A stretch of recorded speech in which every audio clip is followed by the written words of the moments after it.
أولا وقبل الدخول للتفاصيل 3 نقط اللي خلات جريمة مدينة بن حمد عاصمة مزاب عندها هاد الزخم والتساؤلات والأحداث المتتالية والمحيرة، وهي كالتالي. أول نقطة وهو المكان. بطبيعة الحال هو مكان خاص بالوضوء أو مرتبط بمسجد، إذا عند واحد القدسية لا يختلف عليها اثنان. والنقطة الثانية هي طريقة الجريمة اللي كيقشعر لها الجسم، تقطيع وعظام وفصيل وسليخ بحال ديال الحولي. وأيضا كاينين أنباء كتقول أن الجاني كلا اللحم والكبدة تاهي، وهذا الشيء نقدروا نعرفوه من خلال مجريات المحاكمة. والنقطة الثالثة بخصوص هذه الجريمة وهي الأحداث المتتالية والمواكبة الإعلامية وأيضا الاستنفار الكبير، حتى أن مديرية الأمن لحد الساعة مازال مستنفرة، وجاو عناصر من الرباط وكاينين فرق كلاب مدربة ووحدات ووسائل تقنية حديثة من أجل فك خيوط وطلاسم هذه الجريمة اللي لم يعرف المغرب مثيلا لها منذ سنوات. هذا الشيء كيذكرنا بجرائم مجننة وبصمة. أما بالنسبة لأطراف هذه الجريمة، الطرف الأول وهو الضحية، الكل أجمع أنه إنسان طيب يشتغل كسائق لآلات الفلاحية، ويشتغل أيضا في مجال الوساطة في بيع وشراء السيارات والآلات الفلاحية. أما بخصوص الطرف الثاني وهو الجاني أو الوحش البشري، فالكل كيجمع أنه إنسان عدواني لأقصى درجة ويمتلك قوة خارقة، بحيث أن الكل كان مرعوب من تصرفاته العدوانية وغير المنطقية، وكان كيستولي على المرحاض المرفق بالمسجد، في حين تؤكد المصادر أن أسرته الصغيرة أي الزوجة ديالو والأبناء ديالو تركوه وخلوه وحيد لأنهم كانوا كيعلموا بمدى العدوانية ديالو. نقطة أخرى أود الإشارة إليها هو أن مجريات المحاكمة هي اللي تأكد لنا أسباب اقتراف الجريمة وأيضا الخبرة الطبية، خصوصا أن بعض الأنباء كتقول أنه كان كيعاني من خلل عقلي. ولكن هادشي صحيح راه غادي يشكل أيضا خطر على السجناء وموظفي السجن، لذا وجب التعامل معه بأقصى درجات الحيطة والحذر. وكاينين عدة تجارب في هذا المجال واللي انتهت بمقتل موظفين ديال السجن في عدة مناسبات.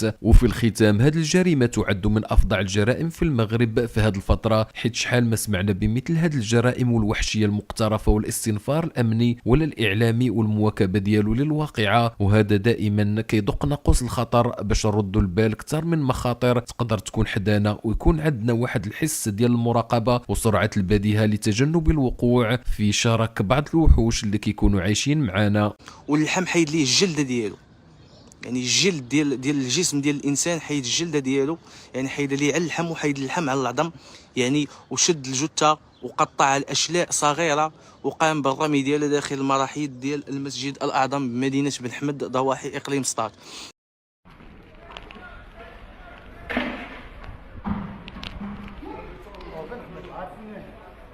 طحتي في خويك والله ما تصور. انت الواكل تا ما يصورش منك، الواكل ما يصورش منك، ما عندكش حق تصور حيت